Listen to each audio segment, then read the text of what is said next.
Hi, my name is Dr. English, and in this tutorial we are going to be talking about the Bohr model and electron configurations.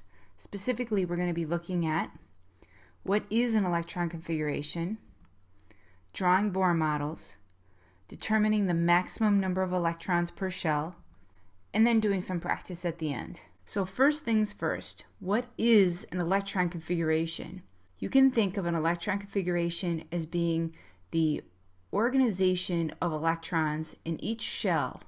That's what we're looking at. How are the electrons organized within a shell? The ground state electron configuration is written below the atomic number on the periodic table portion of your reference table. So where it says electron configuration, there it is, that 2-4 that you see right here. That's the electron configuration for carbon. Now remember, every element that's listed on your periodic table is an atom. And therefore, if it's an atom, protons will equal electrons. So if my atomic number is 6, that means in this particular example, I have protons equaling 6. And if I add together 2 and 4, I get 6. Therefore, the number of electrons total will be 6.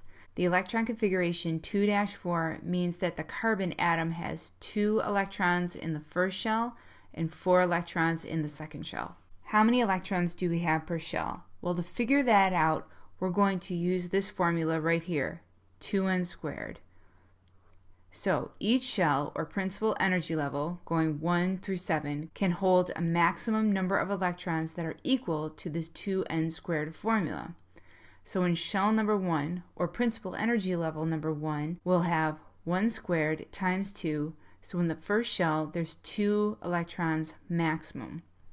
In shell number 2, or in principal energy level number 2, we put the 2 in for the n. So 2 squared is 4 times 2 is 8.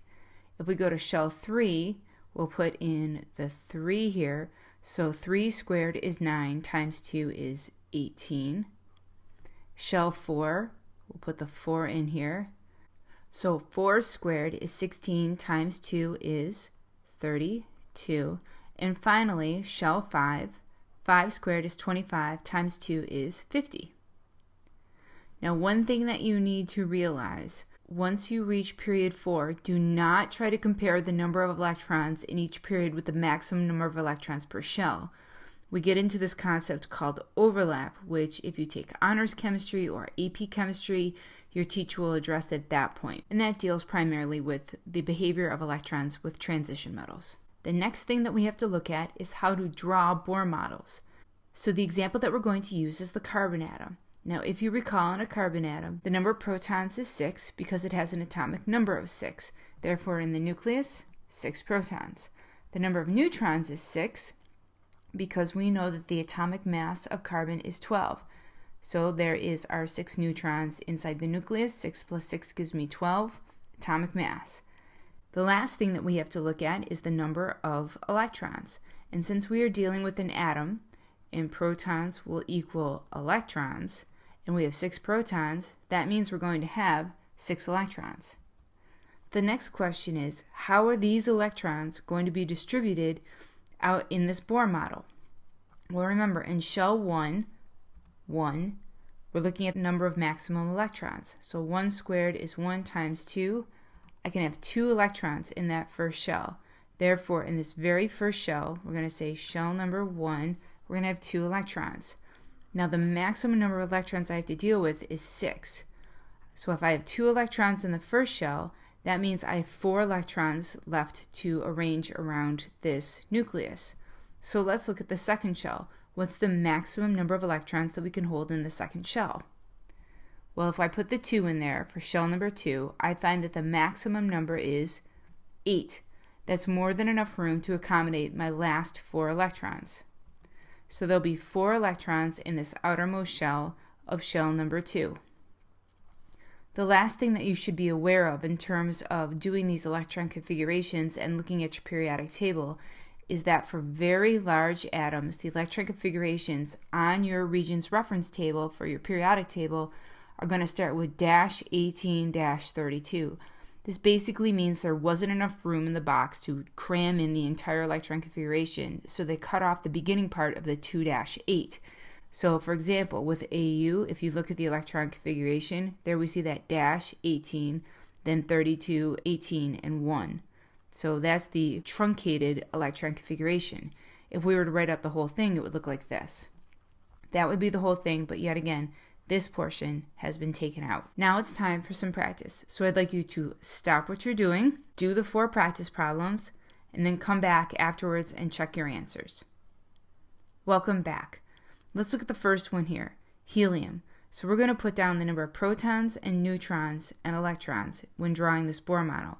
So if I think of helium, helium has 2 protons. It has an atomic mass of 4, so 2 neutrons. So that is my nucleus. And I'm not so talented to think that I can draw perfect circles around my nucleus, nor am I remotely drawing these to scale, but I'm just trying to get my point across. So 2 protons, 2 neutrons in my nucleus.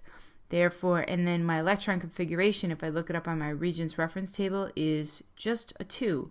So that means in the first shell, I have 2 electrons. And this is basically my small version of how to draw a Bohr model. 2 protons, 2 neutrons, 2 electrons in the first shell. Let's look at oxygen. Oxygen has an electron configuration of 2-6. So for the Bohr model of this, I know that in oxygen, because the atomic number is 8, there'll be 8 protons. I know that the atomic mass for oxygen is 16, therefore there'll be 8 neutrons. So there's my nucleus. Now I have to draw my electrons around my nucleus here. So in my first shell, I'll put a 1 down here representing that this is my first shell. I'll have 2 electrons. And then in my second shell, where I could have a maximum of 8, but I only need 6 electrons represented here, I'll put 6 electrons. And that is in the second shell. So again, I can double check myself to make sure that this is an atom if the number of protons, 8 protons right here, adds up to the number of electrons right here. 2 plus 6 gives me 8 electrons. I have my Bohr model written correctly. Now let's look at sodium. Sodium has an electron configuration of 2, 8, 1. Therefore, based off of that, and looking at my periodic table, I know that the number of protons are 11, so 11 protons, and the number of neutrons, since the atomic mass is 23, is 12 neutrons, and so that represents my nucleus. So in the first shell, I'm going to have 2 electrons. In the second shell, I'm going to have 8 electrons, and in that last shell, I'm going to have 1 electron. So in this sodium atom, 3 shells are occupied. First shell having 2 electrons, the second shell maxing out at 8 electrons, and then for that last electron right here, that is in the third shell. The last example is bromine.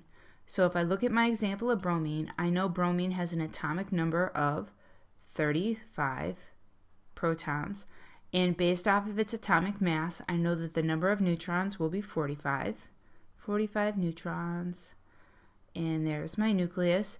And then for my electron configuration, if I look that up, that is actually 2, 8, 18, 7. So that means in my first shell, I'm going to have 2 electrons. In my second shell, I'm going to have 8 electrons. In my third shell, I'm going to have 18 electrons, which maxes out that third shell. And then for the final shell, I'm going to have 7 electrons. So that's 1, 2, 3 shells filled, and that last shell has 7 electrons. And that represents the Bohr model for bromine. So what did you learn? Well, we went over what is an electron configuration and how it organizes electrons. We talked about drawing Bohr models. We looked at determining the maximum number of electrons per shell. And finally, we did a little bit of practice. Need more help? Feel free to contact me. Have a great day.